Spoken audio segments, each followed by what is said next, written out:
Hey, what's up guys? It's your girl Nohara. Back with another video, and I have a very special guest on my channel. It's my bestie, MYIESHA. Hello. She also is a YouTuber. What's your YouTube name? My miscellany. Spell it, please. Oh, this is true. For the Saints, because you know everybody can't So MYISCELLANY.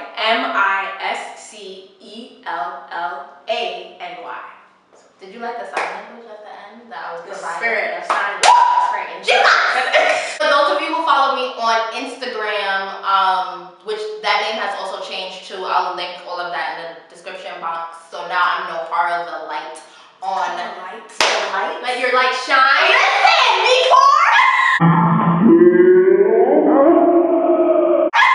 Okay. Yeah, I can't do videos with shit. No, If you follow me on Instagram, you know that I published my first book in November. What's the name? November 17th. It's called I Love She. Who? I Love She. Okay. We gotta calm down. It's called I Love She. It's a children's book, and MYIESHA, shortly after I published it, she approached me and was like, I'd really like to interview you on your book for your channel. So this will be on her channel as well. Do you want to say what content you do on your YouTube? Sure. Put me on the spot. So basically on my channel, I talk about living fearlessly. So I talk about my personal experiences in struggling with fear, the instances that I've encountered in overcoming fear, and just the tools that I use on a daily basis that I'd like to share with others on how they can also overcome fear. So that includes spoken word, poetry, praise dancing, and just like videos where I just talk about various topics surrounding fear. And the channel is dope. She has a lot of dope projects coming up for 2019, so make sure that you hit that subscribe button on her channel as well. And we're gonna get right into it. You ready? Yeah. Alright, so Ms. Labria, tell us a little bit about who you are. Okay. I feel like that's a loaded question sometimes. So like MYIESHA said, my name is Labria. I go by Nohara. It's kind of I don't want to just say it's just a music name. It's kind of like just the name that I go by now. It's just something I identify with more at this point in my life. So anyway, neither here nor there. I'm an educator. I did my undergrad at Seton Hill University in elementary ed, and I just graduated with my master's from Temple. Master's, mom. And okay, degree, mommy, Those. Okay, I don't know any other language. I was gonna come with French, but I don't know. Toi? Watch that before. Yo. I teach the children, the little pitney them. I sing, I write music for fun, you know, just for my leisure. Yeah, I don't know what else you want me to include. Cool. That's me. Awesome. So, what inspired you to write this book, I Love She? So it was just like this weird time. It was probably March, so when I first started working on it of last year, and I was on FaceTime with the illustrator of the book, Taylor. Shout out to Taylor, she's dope. And I was just like, I want to write a book. And I was tired of my grandmother. I never met her before, and she's in my dedication pages, but I was told that she was a writer and how she would tell other people in the family that she's not the one to be published. It's going to come from another generation. Oh, wow. And so my mother writes, but she doesn't really have any like ambition to publish or anything, which is cool. It's not for everybody. Yeah. So I felt all this pressure to like, that I felt like I was the chosen one, and I didn't know what that content really was going to be. And being in college, like in a predominantly white institution, I was just like really dealing with loving me, like in the sense of my blackness, my womanhood, just all of these intersectional experiences that were making up who I am. And so I started listing on Google Doc everything I loved about black women, and then I just started researching like black art that was like going with the attributes that I was listing, and I literally wrote the book within that hour and a half. Wow. So it really flowed. I really say it was like a God experience, and I said in my dedication page that I feel that my grandmother really helped me write the book because it just came so fluid and natural. And I feel like that's what's important truth and knowing who you are, because those things come fluid. So like everything in the book I feel about myself, I feel about the Black woman I see on the street, I feel about you, you know, so it was easy to state facts. Right. You know? Love it, love it. So how exactly did you come up with the title, I Love She? Like how, at that moment when it came to you, like, did you have like, yeah, this is it moment? Like, can you describe that? Like I said before, I'm an educator and my career has been centered around literacy. And I knew that I wanted it to be a self-love book. I wanted it to be a self-help book.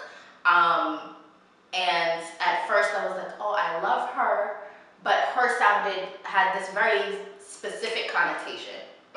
And she just encompassed just the diaspora, like the large range of Black women, from, you know, albino Black women to the darkest of darkest, like just from all cultures, you know, all backgrounds, just celebrating that. So Black and brown, and I tell people that too, especially those who have purchased my book that don't identify as Black. I let them know, like, when I say Black, I'm inherently saying Black and brown. So I wanted the title to encompass the audience. So I felt that was the best. I love that. And as far as your audience, what age group would you say that this book is for?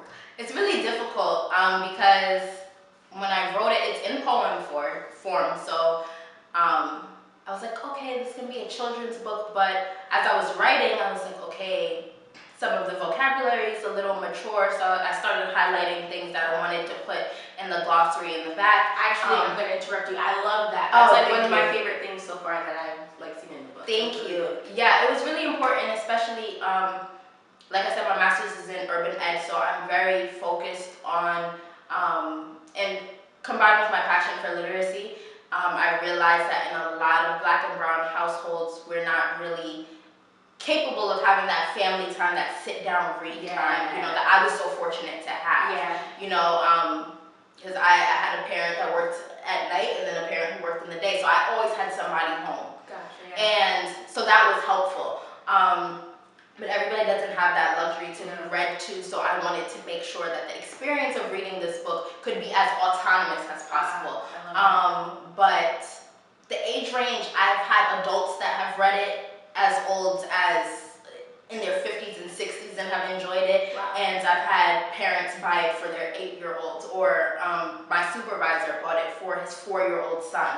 You know, so it really stretches. I think it's what you put into it, and that's another part of like how you read to your kids is so important. And I think more education for parents need to go into that, because it's not just reading the words on the page. It's not just like changing the message. Like being interactive with the text, even if there's no manipulatives there, if there are no questions there, be interactive with your child. If you're watching this and you're a parent, or you have a child that you love and you're involved with, whatever role you are in their life, make sure that you are as passionate about reading.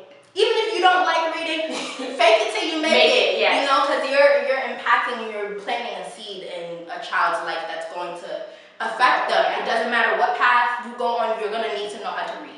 Period. And it's so important, like you said, to make those connections. Because as educators, we know the importance of like text to self-connection, and then like text to world connection. So even if you're, like you said, you're reading this, then it's just like, okay, how can we connect this to other things?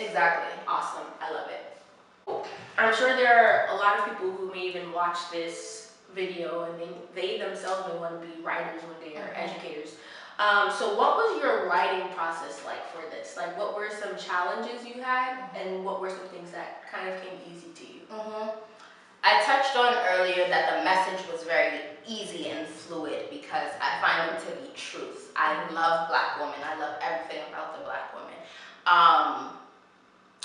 Difficulties, I think, in the publication process, because everything is done so simple, and Taylor, who did an amazing job at illustrating the book, I designed all of the artwork, but she kind of just brought it to life and did far beyond what I envisioned. So shout outs to Taylor. But it was just a tedious process, especially, and to be real and to be transparent, because I think that so often you want to support small businesses, you want to support Black businesses, but everybody's not reliable. No, unfortunately. You know? And I had to, it kicked me in the butt later because I went with this publishing company, I'm not going to say their name, but like just this larger company to self-publish, and I was paying so much money and had so much money invested for there to be so many issues and so much back and forth. So I had to just pull out, and luckily I got all my money back, which was great. But I ended up finding a Black-owned business, Opportune Publishing, just in case. Shanley McCrae, she's awesome, she's wonderful, she assisted me through the whole process. She was very communicative, always emailing, you know, just how's everything going, like, you know, so it was a more than different experience. More than pleasant. So I would say that was the most difficult part, but that could have been, I won't say avoided because it's a learning process. Absolutely. But my next book should come out. Come on, second book. It roughly, I'll say this time next year or by December next, 2019.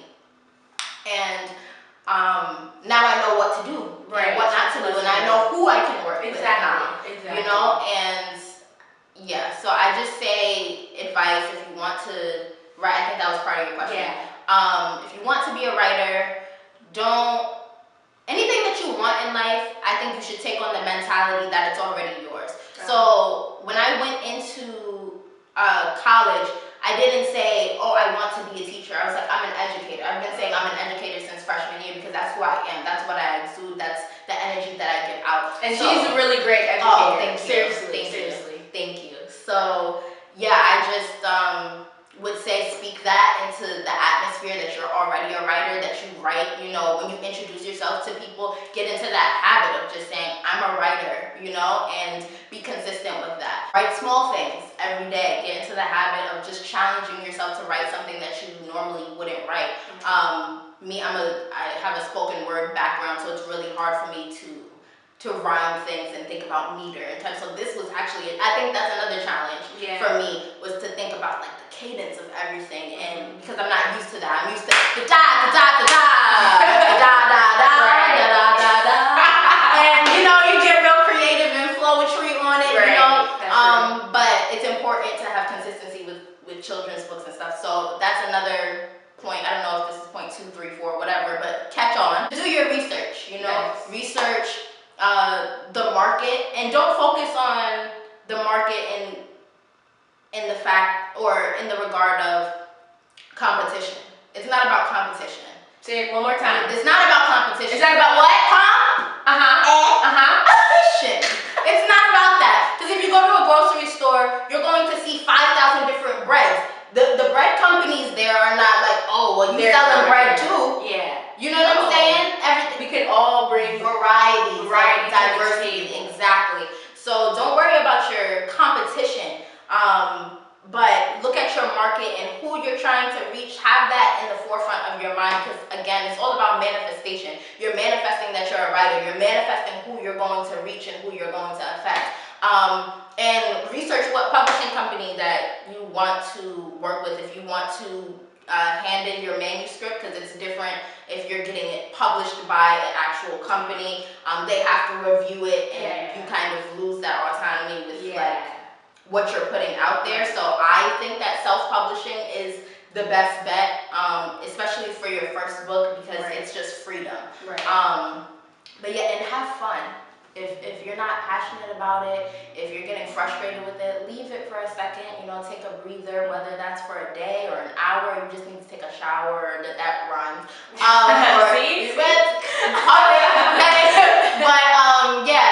just make sure that you're always in a healthy space to create. I love it. What advice or just like word of encouragement would you give to any young girl or woman that's watching this video right now, who may not necessarily fully love sheep?